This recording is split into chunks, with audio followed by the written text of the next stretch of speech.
Bonjour à tous et bienvenue sur la chaîne Wrestling Love. On se retrouve aujourd'hui pour une toute nouvelle vidéo. Alors, c'est une vidéo dans laquelle on va faire la review du dernier show de NXT. C'était le show NXT du 6 juillet, le show Great American Bash 2021. Donc, comme vous l'aurez compris, c'était un weekly glorifié de la part de NXT et c'est pour ça que j'en fais la review. Voilà, c'est vraiment un weekly glorifié, comme je l'ai dit, avec notamment 3 matchs de titre, mais qui n'étaient même pas en main event parce qu'on avait Adam Cole, Kyle O'Reilly 2, en tout cas pour ce qui concerne leur match à NXT en 2021. Qui était placé en main event de show, donc un très gros show de la part de NXT, même si bon évidemment ça dure 2 heures, hein, c'est un weekly, mais c'est juste que c'est glorifié par rapport à la carte, par rapport aux enjeux différents qui sont proposés pour ce show, et c'est pour ça donc que j'en fais la review. Alors évidemment je suis NXT toutes les semaines, même si je suis pas le plus grand fan du produit, du coup évidemment ça aide pour le contenu que je vais apporter à cette review. Du coup on va commencer sans plus attendre la review de ce show NXT The Great American Bash 2021 avec l'opener. L'opener, c'était le match pour les championnats NXT Tag Team avec MSK, Nash Carter et Wesley qui défendaient leur titre contre Timothy Thatcher et Tommaso Ciampa. Alors c'est une storyline qui date quand même d'il y a plusieurs semaines. On avait d'abord une storyline Ciampa et Thatcher contre les Grizzled Young Veterans. Ciampa et Thatcher ont remporté le match contre les Grizzled Young Veterans pour avoir une chance au championnat de MSK. Du coup, tu arrives sur ce match à Great American Bash. Le match a duré un peu plus de 15 minutes. On a eu une victoire de MSK qui ont conservé donc leur championnat NXT Tag, pardon. Pour moi, c'est le meilleur match du show. Déjà, ce à quoi je m'attendais, très honnêtement, c'était le seul match qui m'intéressait réellement de la carte. Le reste m'intéressait pas, pour être très honnête. Et je suis content que le match qui m'intéressait a été quand même vraiment très bon. Enfin, j'ai mis 3,5 parce que ça, c'est pas le problème, c'est pas fait pour monter spécialement au-dessus. Il y a quelques petits problèmes, mais bon, voilà, ça reste vraiment bien fait, honnêtement. Moi, j'étais pas spécialement très investi au début du match, malgré le fait que j'étais bien hype par le match, parce qu'en fait, ça m'a saoulé au tout début du match. À un moment, t'as une brawl à 4 en plein milieu du ring. Enfin, c'est un spot que j'aurais plus vu faire au bout de 10 minutes de match, quoi. Et au bout d'une minute 30, t'as les 4 mecs qui se brawlent, quoi. Enfin, ça fait un peu à bout, quoi. Du coup, moi, ce genre de spot, j'aime pas quand ça arrive au début des matchs. Surtout des matchs par équipe comme ça où les mecs sont 4, voilà. J'en vois pas l'utilité personnellement. Mais il y a un spot qui va me remettre dans l'action durant le match un tout petit peu plus tard. Voilà, pas beaucoup de temps après finalement. C'est qu'à un moment, t'as Ciampa qui est à l'extérieur du ring, qui est dominé par Nash Carter dans un échange. Nash Carter va faire un moonsault depuis le poteau jusque Ciampa à l'extérieur du ring. Sauf que Thatcher va pousser Ciampa, qui était l'homme légal, pour prendre à la place de Ciampa le moonsault, mais Thatcher il s'en fout, finalement il est pas homme légal, donc voilà, c'est pas grave s'il prend le moonsault. Ciampa a le temps de récupérer quelques petites secondes et il a son retour derrière sur Nash Carter et il reprend l'avantage. Moi j'ai trouvé ça super intelligent parce que finalement Thatcher s'en fout de reprendre le moonsault et derrière ça ramène l'avantage à Ciampa. J'ai trouvé ça très bien. D'ailleurs sur tout le match, le tag work de la part de Timothy Thatcher et de Tommaso Ciampa est très bon, hein, très honnêtement. Franchement, tu sens qu'ils travaillent super bien en équipe, tu sens qu'ils travaillent bien ensemble. Et finalement, ils ont très bien joué leur rôle contre des MSK très high flyer, très spotty finalement. Et moi qui me plaise MSK personnellement, la fin m'a déçu, très honnêtement, je m'attendais à une meilleure fin. Bon, finalement, t'as Wesley qui va roll up Timothy Thatcher pour la victoire. J'ai trouvé ça bien dommage parce qu'on était sur un match qui était vraiment très très bien en matière de teamwork de la part des deux équipes, tout ça s'enchaînait très bien. Et là, t'as la fin qui casse vraiment beaucoup le rythme, qui m'a dérangé à titre personnel. J'ai mis 3,5. Bon, j'ai pas enlevé de points par rapport à la fin, très honnêtement. J'étais quand même à 3,5, j'ai laissé le 3,5, même si j'étais pas loin de descendre à 3,25, mais je me suis dit non, quand même, j'ai vraiment bien aimé le match. C'était assez bien construit et ça, voilà, ça faisait plaisir de voir un très bon match par équipe comme ça pour ouvrir le show. Ils en ont pas trop fait, très honnêtement. Voilà, moi j'ai trouvé ça bien propre. Il y a juste la fin qui est décevante, mais je pense très honnêtement qu'on aura un rematch entre les deux équipes au prochain NXT Takeover. Je sais pas quand ce sera. Je pense pas que ça a été déjà annoncé le prochain NXT Takeover, mais je pense qu'on aura un rematch donc entre MSK et Thatcher et Ciampa. Pourquoi pas avec une steep, je sais pas. Mais non, mais en tout cas, ce match était vraiment bon et c'est donc mon match préféré du show. Je lui ai mis la note de 3,5 et du coup, voilà pour cet opener donc remporté par MSK. On va maintenant passer avant le deuxième match du show, un segment qu'il y a eu parce que oui, je rappelle que c'est un weekly donc on a quand même des segments. Alors, on a eu William Regal et Samoa Joe qui sont arrivés, qui ont dit que, enfin, je rappelle que Samoa Joe, si vous suivez pas les weekly, a été mis comme GM de NXT avec William Regal. Et du coup, Regal et Samoa Joe ont appelé Karen Cross et Johnny Gargano à venir sur le ring. Cross qui était censé défendre, il me semble, son titre NXT ce soir à Great American Bash. Finalement, Cross qui était censé défendre contre Gargano d'ailleurs, il me semble. Mais finalement, du coup, ça va déboucher sur des provocations entre Cross et Gargano. Et William Regal va annoncer à la fin que Karrion Kross défendra son championnat NXT la semaine prochaine contre Johnny Gargano dans un 1 contre 1 avec en special guest referee Samoa Joe. Et du coup, Karrion Kross est un peu furieux parce que disons qu'il est un peu en tension avec Samoa Joe. Donc voilà, la semaine prochaine, Kross contre Gargano. T'as même un face-off à la fin entre Kross et Joe parce que Kross veut attaquer Gargano qui se moque un peu de lui sur le tablier du ring. Kross veut dire bon vas-y on le fait maintenant. Et Joe s'interpose et Joe se met devant Kross. T'as les deux qui se défient un peu du regard. Enfin, voilà, moi j'ai trouvé le segment cool. Voilà, ça allait. C'est bien pour organiser le match la semaine prochaine. Samoa Joe en special referee, je pense que ça peut apporter des choses assez intéressantes. Et ouais, personnellement, je pense que Kross va conserver de toute façon. Et bon, voilà, ça c'est, on verra pour la suite. Après, je pense qu'on aura peut-être un Kross Samoa Joe pour le championnat NXT, pourquoi pas. Franchement, ça m'étonnerait pas parce que dans le contrat de Samoa Joe de GM, enfin, d'après ce qui a été raconté, enfin voilà, dans les histoires, dans les storylines, Samoa Joe aurait le droit de catcher uniquement si l'adversaire le provoque. Donc ça laisse à penser qu'il y aura des matchs avec Samoa Joe à NXT prochainement. Du coup, voilà pour ce segment donc qui annonce le Cross Gargano pour la semaine prochaine. On va maintenant passer du coup au deuxième match du show. Alors le deuxième match du show, c'était le match pour le championnat $1 million title. On avait LA Knight qui défendait son championnat contre Cameron Grimes, sachant qu'on rappelle que LA Knight avait pris le titre qui était vacant, avait pris le titre en battant Cameron Grimes dans un ladder match lors du dernier takeover, c'était à In Your House. Et du coup là c'était la première défense de titre de LA Knight qui lors de son couronnement en tant que champion avait attaqué Ted DiBiase. T'avais Cameron Grimes qui était venu sauver Ted DiBiase. Du coup ça a donné ce match là pour Great American Bash. Le match il a duré un peu plus de 13 minutes, on a eu une victoire de LA Knight. Personnellement j'ai mis 2,75 au match, je l'ai trouvé vraiment pas ouf et même leur ladder match que j'avais pas spécialement vraiment aimé, je l'avais trouvé meilleur pour le coup leur ladder match à LA Knight et Cameron Grimes. Même si bon on n'est pas nécessairement très en bas du ladder match, j'ai mis 2,75 à ce match-là, j'avais mis 3 au ladder match. Le face work de Cameron Grimes c'est bon franchement et je pense même qu'il a carry pour le coup LA Knight Cameron Grimes. J'ai pas trop vu LA Knight dans le match contrairement à d'habitude où j'arrive vraiment à être bien investi dans le work de LA Knight, mais cette fois-ci c'était pas spécialement ça très honnêtement. J'avais l'impression que ça se cherchait un peu des fois dans le ring. Bon, t'as quelques retours qui sont bons de la part de Grimes, quelques contres qui sont intelligents de la part de LA Knight, notamment quand Cameron Grimes veut tenter son finisher, son jumping double foot stomp en courant. Enfin voilà, après moi aussi j'aime pas la fin personnellement du match. En fait, le problème de la fin, c'est que t'as Cameron Grimes qui arrive à revenir au compte de 9, donc qui arrive à revenir juste avant de se faire décompter à l'extérieur, et direct derrière, quasiment, il se prend le finish de LA Knight et il perd le match. Bon, moi j'ai trouvé ça compliqué à titre personnel, ils ont pas laissé avoir une fin bien construite, bien logique, surtout par rapport au fait que c'est leur deuxième match quand même aux deux hommes, dans pas si longtemps que ça, donc je pense que pour leur deuxième match, il fallait laisser bien construire la fin, laisser avoir une fin assez logique et pertinente, mais là bon, là apparemment c'était pas trop le but visiblement, et victoire en plus de LA Knight qui me surprend à titre personnel. Je voyais vraiment Cameron Grimes prendre le titre, je vois pas ce que fout déjà de base LA Knight avec le titre, mais et là du coup je pensais qu'il allait le drop contre Grimes, que c'était un moment pour rajouter un peu d'empathie au public par rapport à Grimes, mais finalement non, il a perdu le match Cameron Grimes, donc bon, je comprends pas spécialement la décision de booking qui a été faite pour ce match, pour ce résultat et même pour cette fin en général. Donc voilà, j'ai pas spécialement hâte de la suite avec LA Knight en tant que $1 million champion. Je pense même déjà qu'il a fait le tour finalement de son raid, ce qui est quand même assez triste quand tu sais qu'il a un mois de règne. Mais du coup voilà pour ce match auquel j'ai mis la note de 2,75, donc qui est pas rattrapé très honnêtement. On va du coup maintenant passer à ce qu'il y avait entre le deuxième et le troisième match du show. Il y avait l'annonce des participants du prochain NXT Breakout Tournament, le NXT Breakout Tournament qui commencera la semaine prochaine au passage. Alors donc il y a 8 participants pour ce NXT Breakout Tournament comme en 2019. Où il y avait eu le premier NXT Breakout Tournament qui avait été remporté par Jordan Miles, donc ACH, qui avait battu d'ailleurs Cameron Grimes en finale. Du coup, les annoncés pour ce NXT Breakout Tournament, on a tout d'abord Trey Baxter, donc Blake Christian, connu dans l'Indie US, donc qui avait eu notamment un match contre Kushida il y a pas si longtemps, qui était vraiment très bien NXT.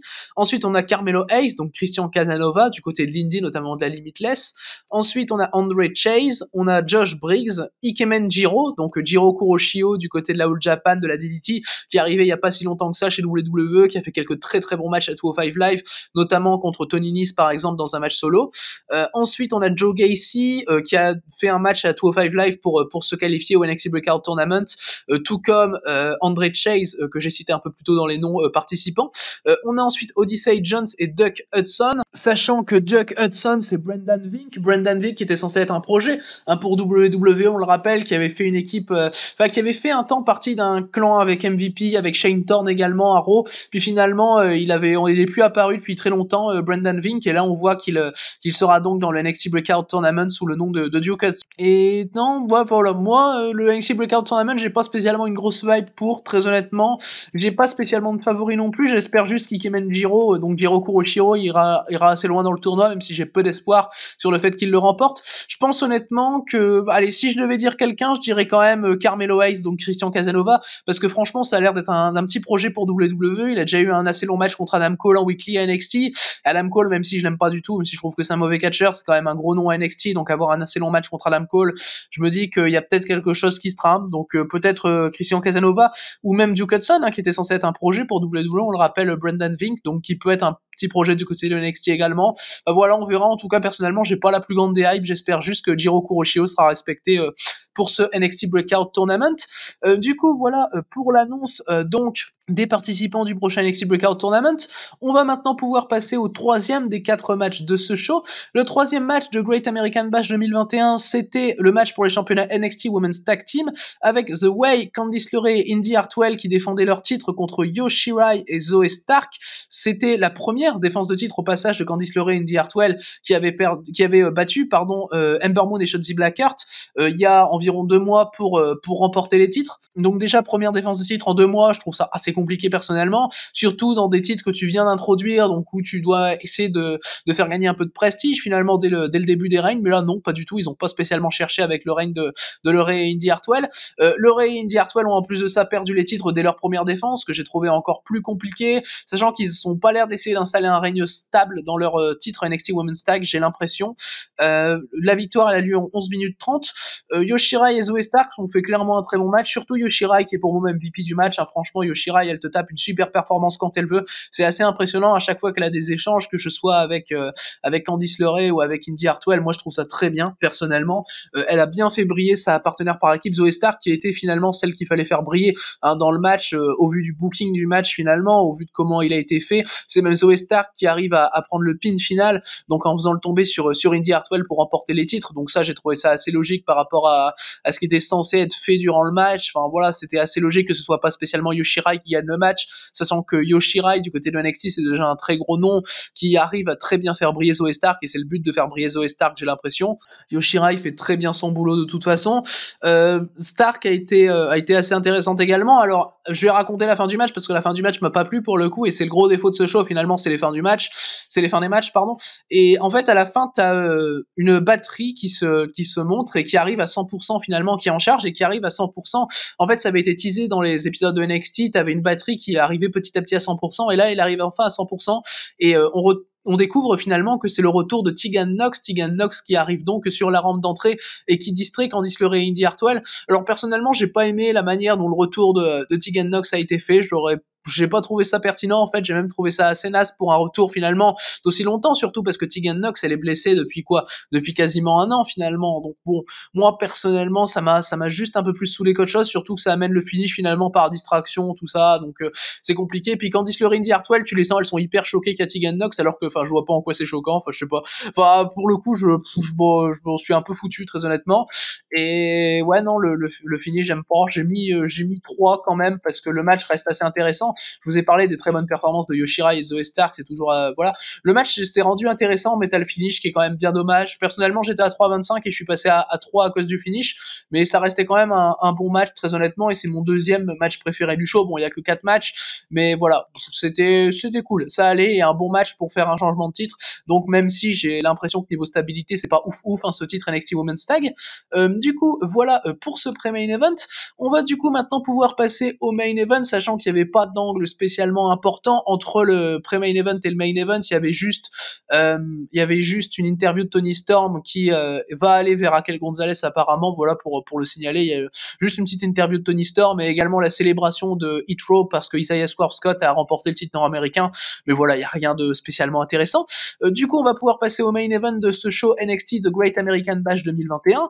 C'était Adam Cole qui affrontait Kyle O'Reilly, donc dans un rematch de leur match de NXT Takeover Stand and Deliver, que j'avais pas aimé, je le rappelle, leur premier match de cette année, voilà, qui avait duré en plus de ça 40 minutes, donc c'était assez compliqué. Là, évidemment, on a eu un match bien moins long, et c'est très logique compte tenu du fait qu'on est en weekly, on n'est pas en main event de Takeover, même si on est dans un weekly glorifié, on est dans un weekly. Adam Cole a remporté le match en un peu plus de 24 minutes, donc c'était déjà bien long, et c'est d'ailleurs le match que j'ai le moins aimé du show, hein, très honnêtement, ce Adam Cole, Kyle O'Reilly. J'arrive vraiment pas avec leur formule de match Cole et O'Reilly.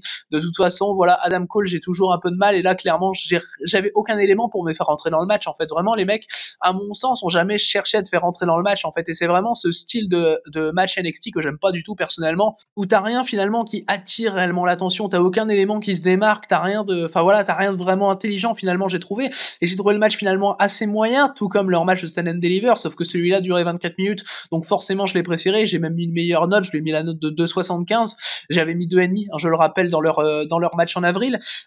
Voilà, au moins ça dure pas 40 minutes pour rien, très honnêtement. O'Reilly a eu un bon selling sur le legwork d'Adam Cole, pour le coup, ça j'ai rien à reprocher au selling de Kyle O'Reilly, qui a rendu la chose très crédible, et c'est probablement la chose qui fait mettre 2,75, parce que sinon le match, y a rien vraiment à se mettre sur la dent.